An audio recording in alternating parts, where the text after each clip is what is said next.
TF2 is a competitive game that is heavily centered around teamwork and synergy. A good example of why TF2 relies on partnership so much is because you have classes like the medic. The medic can heal teammates and save them from near death, and can even make him and them invincible at times. On top of all of that, the medic is the only class that is able to regenerate his health. But the thing is, the medic has by far the worst offensive weapons in the entire game. And you can't forget that he has one of the lowest HPs ever. All of that combined makes it really easy to kill the medic. But let's say that same medic has a competent overhealed demo or soldier to protect him. Well, if that's the case, then, well, your best bet is to run as soon as you can. Because I will assure you that attempting to fight that will give you a free ticket back to the spawn room.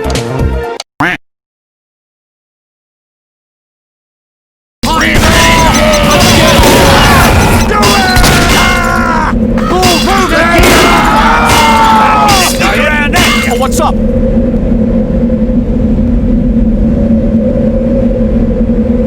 Ah, crap. So clearly you need a strong connection with your team, especially in competitive. Oh my god, I just realized TF2 is Team Fortress 2.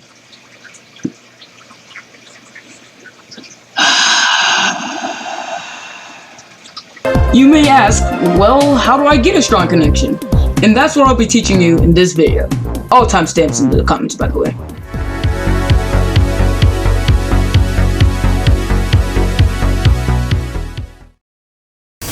Communication is easily the most important out of all of these categories, so listen very closely. The best way to communicate with your team is through the voice communication system, because it's readily accessible at any time. The default button for voice communication is V, but the F key for me is the most comfortable because all I have to do is move my index finger to the right. But I strongly suggest you find whatever key you're most comfortable with. Don't want to use the voice communication system? Use the team chat to tell your team important stuff without the enemy team knowing. Too stubborn and don't have time to type? Use the voice commands. The buttons for the voice commands by default are Z, X, and C. When the square comes up, press the number that corresponds with whatever you want your class to say. Thanks, mate. You may ask, well, what and when should I use this stuff for? And to that I respond with this list right here. Here's a couple of things you should notify your team about via the ways I just told you.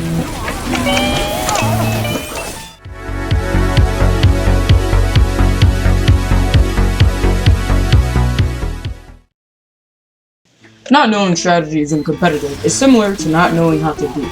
It's the foundation to life and death. So knowing how to execute these strategies perfectly without even thinking is very important. I'm about to show you some common tactics that will tremendously help you in battle. As Pyro, you can put out your burning teammates by air blasting them. And on top of that, you get an extra 20 HP. As Scout, always equip the Boston Basher if there's a medic on your team. Then, politely ask the medic to heal you so you can hit yourself with the bat so you can make the Uber go up a lot faster.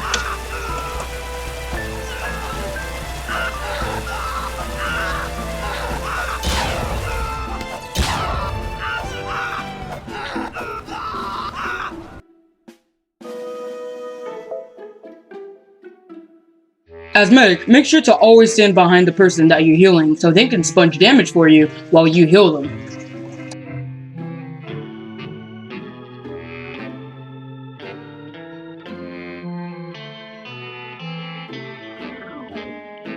As heavy, always give your sandwich to the medics because they can dish out infinite health, whereas a sandwich can only give you health for a short period of time. Also, if you didn't know, you can give people sandwiches by right-clicking with the sandwich in your hand. If the enemy team has a sentry, politely ask one of your teammates to switch to medic with stock Uber, so you can take down that sentry as demo or soldier.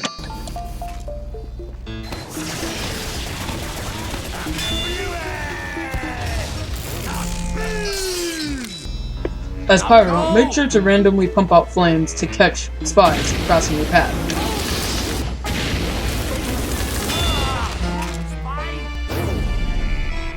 If you just spawned and you see a level 1 teleporter, then please, for the love of God, switch to NG so you can quickly upgrade it. Cause I don't think that guy's gonna do it. I mean, he's been sitting there for a while. I think you should just maybe switch to NG. Yeah. Thank you for doing that.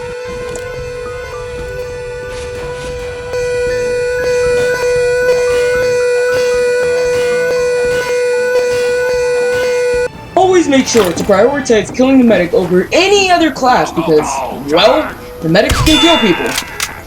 Ah! Now hear this, camper. You are not wanted on my beloved battlefield. Mach schnell! Go! Schnell! Medic!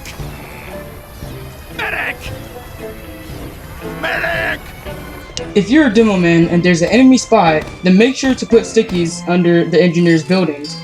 Then, stay close to your engineers so the moment you hear the voice command of the spy sapping their sentry, Spy sapping my sentry. press right click, and then boom, they're dead. I feel like everybody knows this at this point, but I thought it would be pretty good to mention it here. So if the enemy team is making an uber push and you're Pyro, make sure to air blast them away from the objective.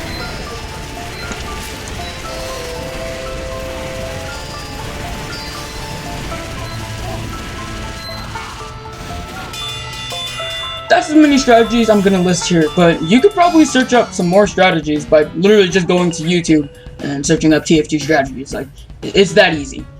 On to the next point.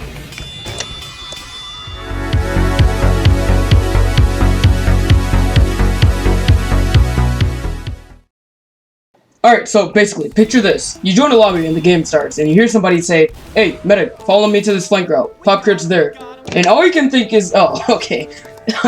I've definitely joined a Spanish lobby because there is no possible way that they are speaking English.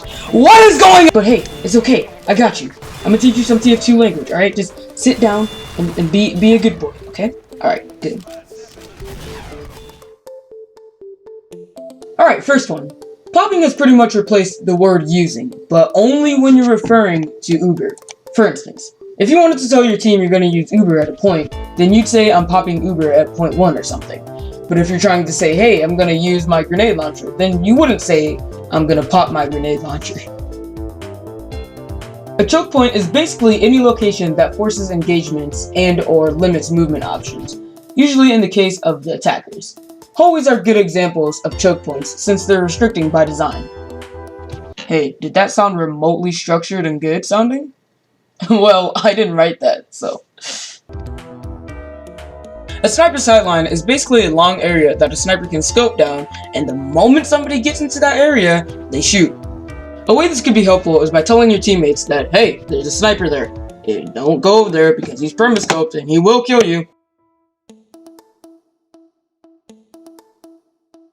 Flanking is when you manage to get behind the enemy lines, which is a nice transition into a flank route. Flank routes are passages that end behind the front lines.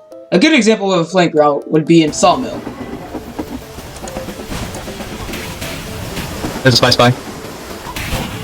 As you can see right here, I'm behind enemy lines because I took the flank route and I'm able to get the kill. Alright, so, this is where everyone will be if they're not screwing off or flanking. Red will be facing this way and blue will be facing this way, since that's the way they come in. By taking this route, you'll be behind the enemies since, like I said earlier, they'll be facing this way, as shown in the video I just showed you. I hope that makes sense. If not, then I'm gonna jump out my window. Backcapping, to put it simply, is when you and the enemy team are capping at the same time, but one team, let's just say red, starts capping first or faster. If red captures the point faster or sooner than you, then they lock the point that your team was capping. It's a really risky thing to do because you need as many people on the point you want to backcap, leaving probably one person to defend the team that's capping your point. Yep, that was super simple.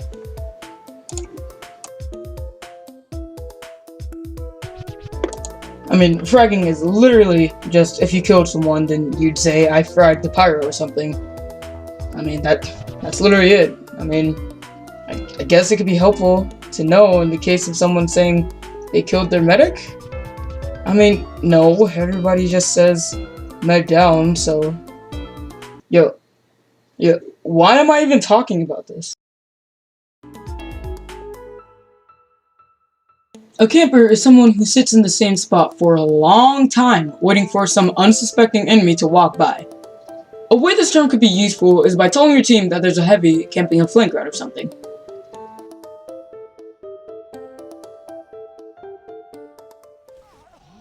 Alright, well that's everything I wanted to say, but hey, nope, don't leave yet, I still have a lot of things to say. First off, I'd like to thank Dylan, Askarnu, Key, that one dude, and Zam. These were all the people that helped out with clips, and Zam did a bit more than that, because he literally saved this video from taking months to 2 weeks. So big thanks to them.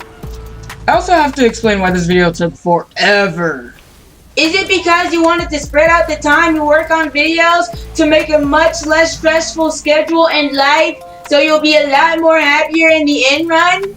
Yo, who the frick let you out of the basement? Oh, I swear to God! Yo, man, chill!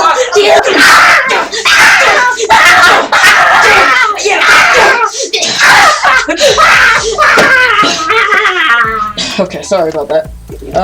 It's just because I had to learn SFM, and, yeah. So, sorry about the inconvenience.